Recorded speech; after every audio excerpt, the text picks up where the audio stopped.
My friend came to me yesterday at lunch with screenshots of my boyfriend's Tinder profile. The pictures were all old photos, so I confronted him immediately, expecting to hear something like, "Yeah."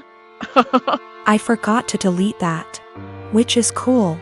He denied being on Tinder at all, and my friend suggested that she make an account, set it to his specifications, and see if he turns up.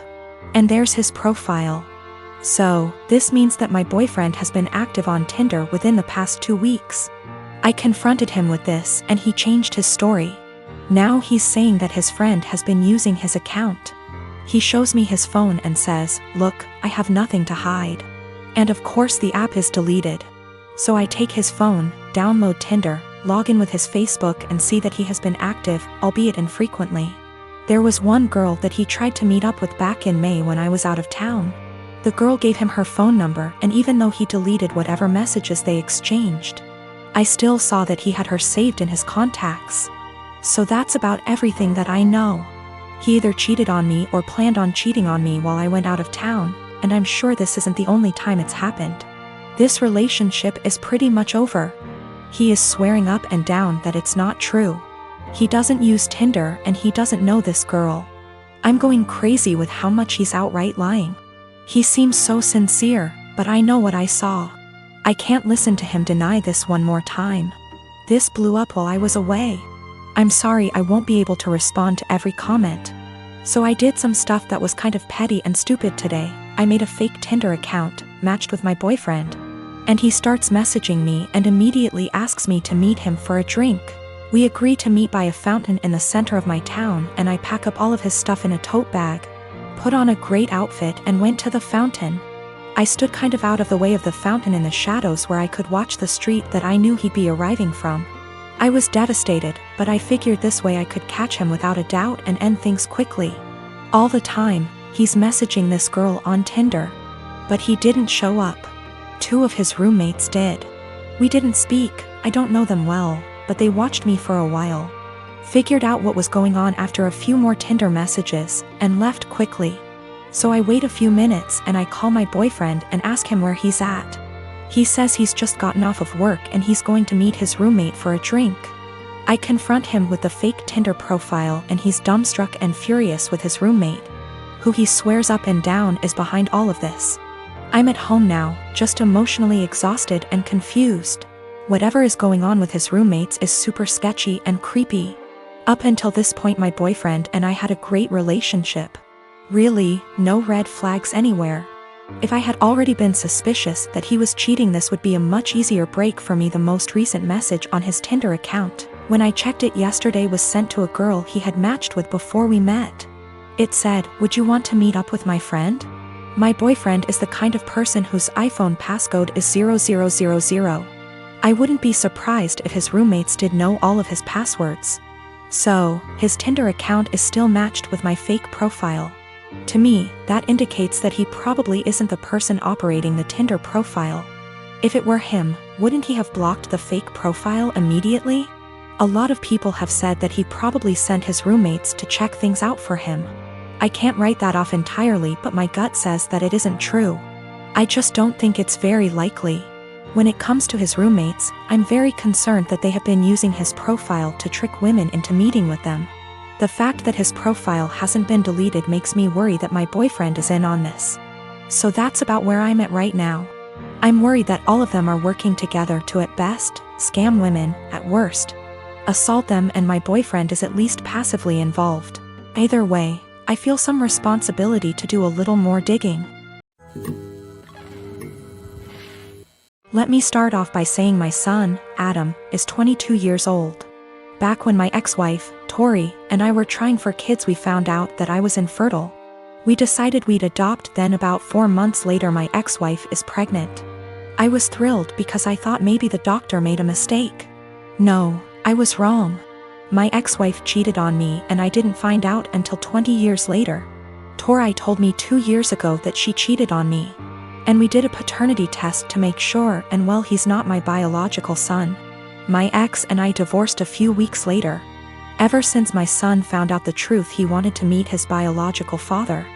He did, and they started to become really close. It hurt me much more than I thought it would. He's an adult, he can make his own decisions, but it hurt really bad. They started to bond really well, and all of a sudden Adam became really distant from me. It's been like this for almost a year and a half. I tried to text him to make plans for dinner and he said he's busy with Chris, biological father. I tried numerous times to connect with him by calling and texting, but he never made plans aside from like a meal every other month. We used to do stuff every other week, but it's been completely different since he found out about Chris. I couldn't stand it. My son, who I raised since he was a baby, treated me like I didn't matter. Anytime we'd actually have plans, he would still be cold and distant. What I mean by that is became much more defensive of his personal life. I'd ask him how classes or friends were and he'd just say they were fine but never go deeper than that. He also changed his major from econ to computer science and didn't even mention it to me until a year later. I told him how much he was hurting me because of how distant he was and he apologized and said he'd do better. He never did. I told him numerous times and he never changed. He was still distant. What was the final straw for me was the phone conversation I had with him last week. He said he was going to change his last name to Chris because he liked it so much and because they were close. I couldn't believe what I was hearing. I told him this. I can't believe you are going to do this. That's really disappointing to me. If you decide to change your last name, go ahead, but if you do that, then I'm no longer your father and I don't want to be involved in your life. He hung up on me. I didn't even bother reaching out because I know he wouldn't respond. I stand by what I said. I meant every word and still do. The last name change to me means he no longer views me as a father and views Chris as his, despite the fact he's 22. My family told me I'm being unreasonable, meanwhile my best friends think it's reasonable. After I found out about Chris, I took a couple of days and didn't speak to my ex-wife or Adam. They didn't contact me. I didn't contact them. I needed a break. A lot of you are asking for a deeper meaning behind this, and I think I finally figured out why he's been so cold. A few months before my wife told us the truth, we were in a very long argument. His grandma, my mother, left a big inheritance for him that I am fully in charge of. Enough to pay for college and have enough wiggle room to not stress all the time about it. After a semester of university, he started dating this girl. He was head over heels in love with her. I never met the girl, so I have zero clue how she felt about the relationship. Suddenly, after a few months of dating, Adam asked me for about $3,000 to be deposited into his account from the inheritance. I already paid for the semester, so this was odd to me. I asked Adam why he needed the money. He said his girlfriend was having trouble paying for her tuition and asked my son to help. I told him no because it seemed to me that she was treating him like a piggy bank. He spent over $1,000 on her in just under a few months. He would constantly talk about how he loved going shopping with her so he could buy her things. To me, she was just after my son's inheritance, and I was right. What I said to him was basically this: Adam, you haven't been dating this girl for very long at all, and for me to give you that much money just to spend on her after a few months doesn't sit well with me. That's the money your grandmother left you for your college career, not hers. If you two were more serious, then I would think about it, but I'm not giving you that much money to just give your girlfriend. Turns out my guess was right, and she was after his money. They broke up shortly after and have had an on-again, off-again relationship ever since. He was upset with me, but he eventually got over it after a few months. Then we found out about my ex's affair. I don't know if that's the real reason he's so cold. That was a huge argument that went on for weeks until she left him. I don't want to go into tons of details. You need to know that for the last 7 years I have not been at home. And during this time my 2 brothers and sisters were still living there. While I was at home, our stepfather abused us mentally and physically. We lived in crappy houses that were covered in real garbage, including animal feces, absolutely everywhere. I haven't heard from my little sister since May. I'm pretty sure she was told to cut contact with all of us. We are her older siblings. My second sister, after my younger sister, is overweight and has spinal problems and has to diet and see a specialist she is not taken to. I told the social worker that I wanted to check on them because they were in a sorry state and because I'm not sure if there is still any physical or psychological abuse going on in the house. This genuinely worries me. I told them what happened to us, hitting walls, throwing things at us, swearing, belittling our character, etc. And told them repeatedly that I really just want to know what my younger brothers and sisters are not the same living conditions as they were. My husband supported me during the call and agreed that it was the right thing to do. All my siblings discussed this beforehand, except for my older sister, who moved out before things got bad, and the two who live in the house.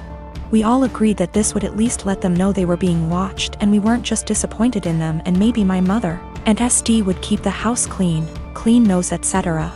CPS contacted my mother very quickly. Much faster than I expected. I mean within 3 hours.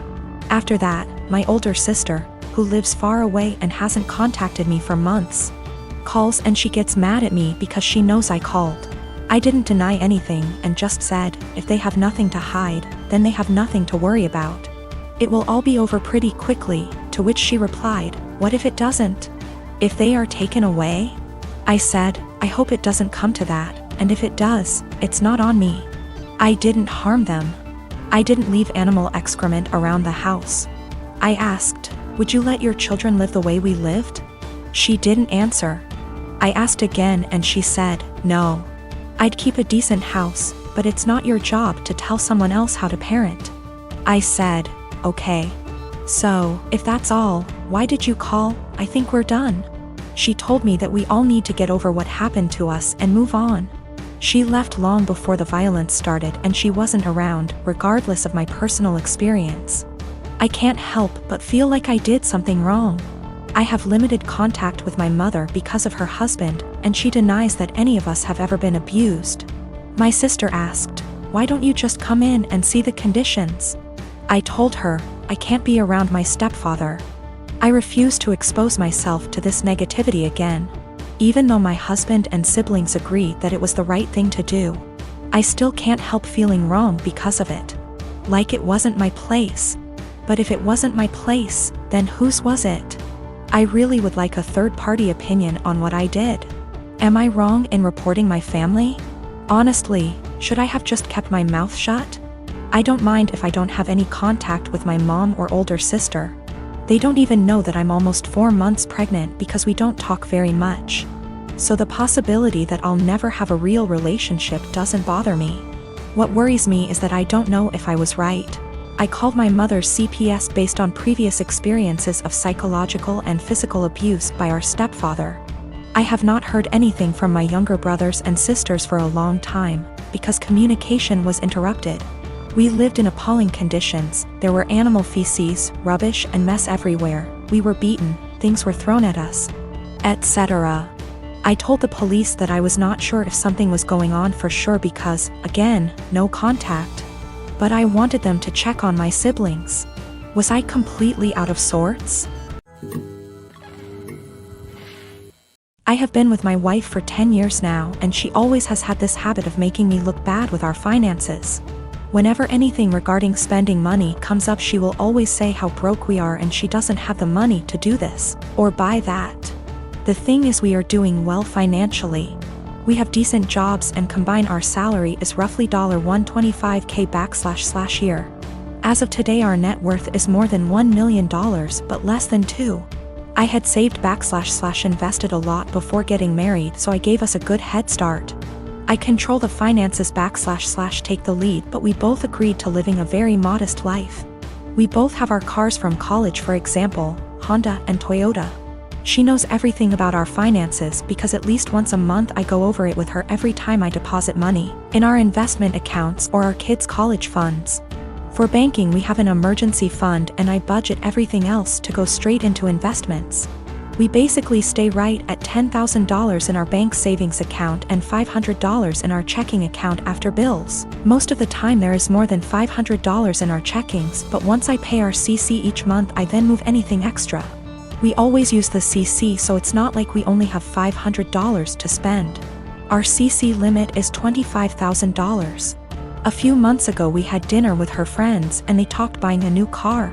My wife said something like, I wish I could get a new car, but I'm always broke after paying the bills. We still have our college cars. Wife does not want a new car. She will go on to talk about if she had money what she would want to buy, and it always makes me feel ashamed. This "I'm broke" story has been happening for years. When we were driving home, I asked her about. She understood we have the money, but it's how she feels because her bank account is always low. I said I can increase our budget or keep more money in our bank if she wants. Since we are doing well, I'm okay with spending more. She said no and again was happy with our finances. I explained that when she says we are broke, it makes me look bad and I feel ashamed. It's as though I can't provide for the family and / or I am bad with money. She doesn't see it that way. The same conversation has come up numerous times about us being broke. Recently, I reminded her numerous times it makes me feel and look bad in front of friends and family. I told her if she keeps saying stuff like that, I will reveal that we are doing well with money. I gave her a few reminders I'd eventually do this, but she kept going with the "I'm broke" story. At a dinner with her sister and parents, the same "I'm broke" story came up. I piped in and said, "It's weird to hear a millionaire say they are broke." My wife said, "I'm not though." And I quickly say, "We are millionaires and you know that. We go over our finances every month." Well, the "I'm broke" story stopped after that and the night went on as usual. A little later, the same thing happens with her friends and I use the same line. Now my wife is mad at me for using that line and revealing roughly how much money we have. She said it seems like I'm gloating. I say it's better than making me look like I'm running us into the ground financially. I'm pretty open to us spending money and I don't restrict her spending. She has the CC to spend money monthly. Most of the month we have far more than $500 in our checking, but I move anything above to our investments. Once I pay the CC every month, I know I won't have any big expenses then. If I do, we have the CC limit and the $10,000 emergency cash. We live on a really cheap area and had a low cost of living. We never felt RHE need to upgrade until we wanted to start having kids. I didn't have to change our lifestyle much to save a lot. My job is in demand and pays well because nobody wants to live out in my area. So after expenses, I take home a lot more than I would living in a major city. Probably 3 to 4 times more net savings annually if I had to guess. She doesn't want a new car and has told me that multiple times. She doesn't like driving and feels comfortable with her current car. She doesn't know what she wants to do when she retires. I know I'll be golfing, games, and eating edibles most days. I don't do any of this much now because we have kids and they will be my focus for a long time. I maybe golf 1 or 2 times a month AMD, that's the only times I take edibles. I'll speak more with my wife about this. I think she may not feel like it's her money since she never saved much before we got engaged.